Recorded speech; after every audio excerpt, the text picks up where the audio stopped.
Comel kita tengok orang kafir ni, ratu cantik dunia, ahli neraka.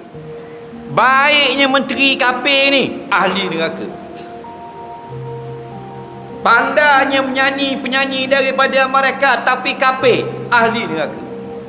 Faham? Innal ladzina kafaru min ahlil kitabi wal musyrikin fi nari jahannam khalidina fiha. Sesungguhnya orang kafir, sama ada Yahudi ataupun Kristian, sama ada penyembah berhala, mereka adalah di dalam api neraka, kekal di dalam neraka dulu kini selamanya. Faham lagi?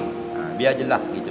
Nah, kita dakwah dia masuk Islam, masuk syurga lah dia. Faham? Tapi kalau dia mati bukan atas agama Islam, atas agama apa sekalipun, masuk neraka tak keluar dah.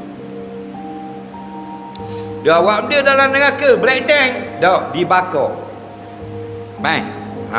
Dibakar bertepik melolong. Faham? Kepanasan, tercabut habis daging kulit muka, maka Allah tukar kulit yang baru, masuk pula bakar lagi supaya sakit lagi. Kenapa? Kerana atas dunia kafir kepada Allah, tidak mau menerima Islam sebagai din, sebagai agama.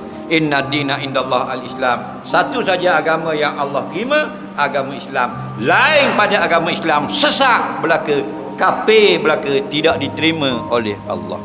Wala tamutunna illa wa antum muslimun. Jangan mati melainkan sebagai seorang yang beragama Islam. Biar mu luar pendek pun, mati dalam Islam selamat.